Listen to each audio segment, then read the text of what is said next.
19 avril 2026. Une date qui s'imprimera comme une brûlure vive dans la mémoire collective de la nation.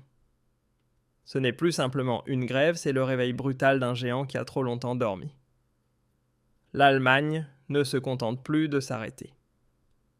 Tout le pays retient son souffle suspendu à un instant avant d'exploser dans un cri assourdissant de colère pure. Ce que nous voyons ici n'est pas une manif 19 avril 2026.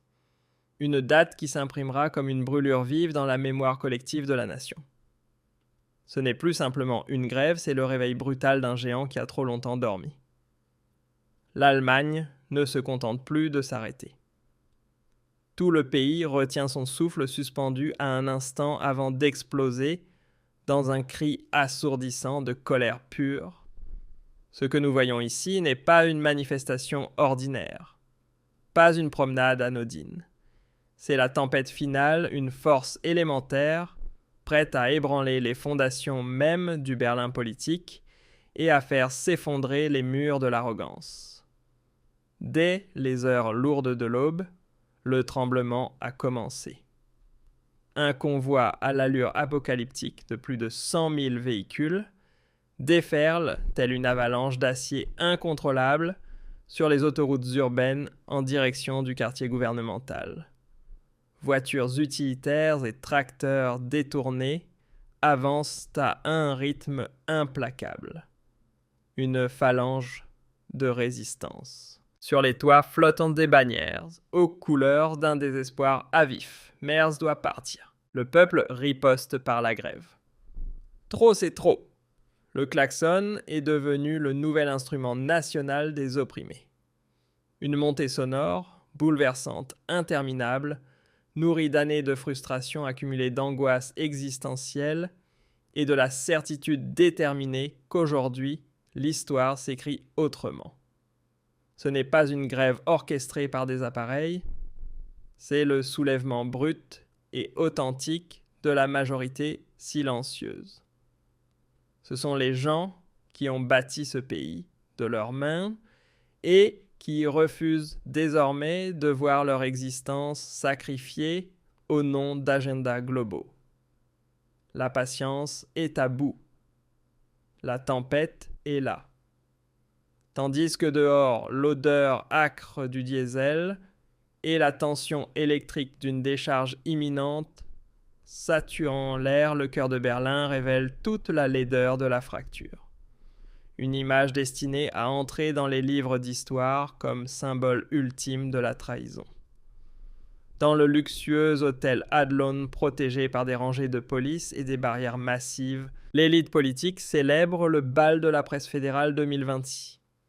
On y sirote du champagne glacé, on savoure du caviar raffiné, on échange des traits d'esprit arrogants, tandis qu'à quelques centaines de mètres, des milliers de pères et de mères crient leur survie, les larmes de rage aux yeux. Cette décadence est l'étincelle au-dessus d'un baril de poudre dans une nation qui ne veut plus payer pour une caste hors sol. La résistance n'est plus un phénomène local. Elle est devenue un incendie généralisé. À Leipzig, des transporteurs désespérés ont transformé la ville en forteresse d'acier. D'énormes camions-conteneurs barrent le périphérique immobile comme des rochers face aux vagues. Aujourd'hui, plus rien ne circule. Le cri résonne dans les rues étroites repris par des milliers de voix en un écho tonitruant. Ce ne sont pas des manifestants professionnels. Ce sont des hommes et des femmes aux mains calleuses, marqués par des nuits sans sommeil et l'angoisse de survivre. À Dortmund, des artisans bloquent les artères de la grande industrie avec leurs fourgons. Les bétonnières sont à l'arrêt. Les grues dressent leurs silhouettes mortes vers le ciel. Le peuple a débranché la machine. De Hambourg à Munich de l'Oder au Rhin, le pays dit non. Non à une politique qui presse la classe moyenne comme un citron tout en se croyant à l'abri. Mais ce qui rend cette révolte irrésistible, c'est la vérité brute des chiffres. Les derniers sondages ne sont plus un simple avertissement. Ils sont l'exécution politique de l'establishment. Friedrich Merz, autrefois présenté comme un espoir selon l'institut américain Morning Consult, devenu le chef de gouvernement le plus impopulaire au monde. Avec un taux d'approbation désastreux de seulement 19%, il se tient seul au bord du gouffre derrière même les dirigeants européens les plus fragilisés. Les citoyens le ressentent chaque jour. Ce chancelier ne travaille pas pour le père de famille de Gelsenkirchen, ni pour l'infirmière de Dresde. Il agit comme le relais de grandes entreprises mondiales, comme un lobbyiste au service de BlackRock et des intérêts d'une industrie de l'armement avide de conflits. Tandis que des milliards sont envoyés à l'Est, les infrastructures allemandes se dégradent et l'inflation dévore les dernières économies. La colère naît d'un mélange toxique d'arbitraire fiscal et d'aveuglement idéologique. Le prix du carburant est devenu le symbole de l'oppression. Taxe sur les huiles minérales, taxe carbone TVE.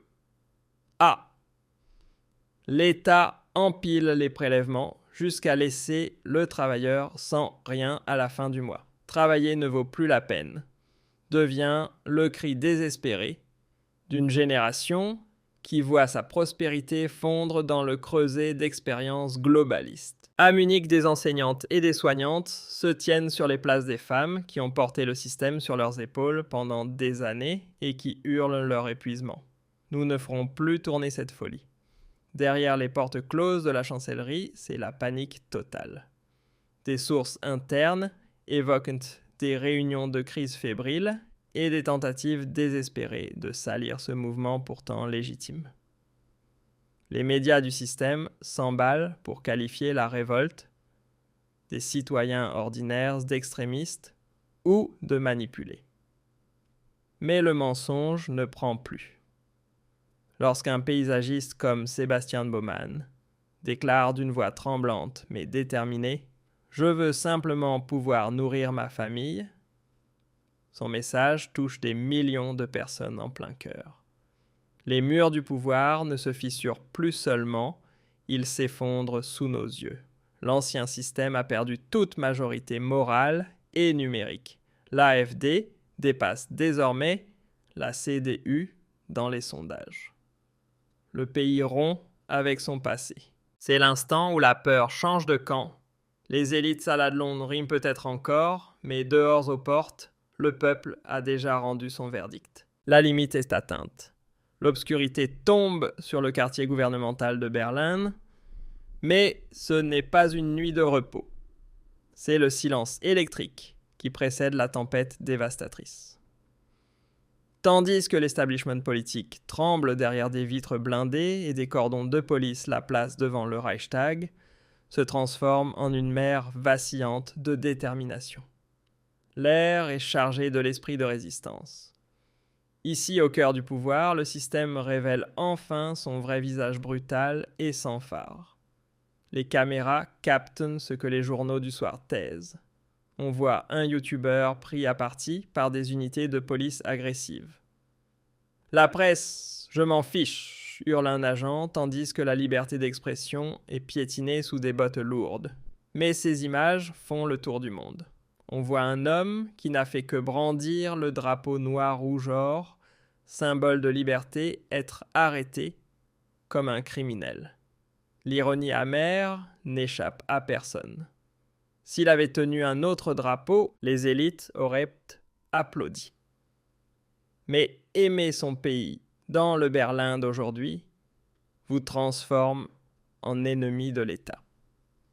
Pourtant, l'intimidation ne fonctionne plus. La peur a changé de camp, quand le mur symbolique d'1 million de patriotes cède, quand enseignants, artisans et retraités avancent côte à côte, il n'y a plus de retour possible. Friedrich Merz, présenté comme le relais de BlackRock, le chancelier accusé d'avoir sacrifié son peuple aux intérêts globaux et aux conflits sans fin, se tient désormais face aux ruines de son pouvoir. Dans les couloirs de la chancellerie, flotte une odeur de fin politique. Tentera-t-il de proclamer l'état d'urgence? Ira-t-il jusqu'à employer la force contre son propre peuple? Chaque pas contre la rue scelle davantage son destin politique. Ce n'est plus une simple protestation, c'est la naissance d'une nouvelle ère. Le peuple a brisé les chaînes de la tutelle idéologique. Il ne lutte plus seulement contre les taxes et les prix, mais pour l'âme même du pays. Il s'agit de retrouver la raison de protéger les familles et de restaurer une prospérité qui revient à ceux qui la créent. Les élites salades blondes peuvent finir leur champagne, mais dehors brûle le feu du changement, et ce feu ne s'éteindra plus.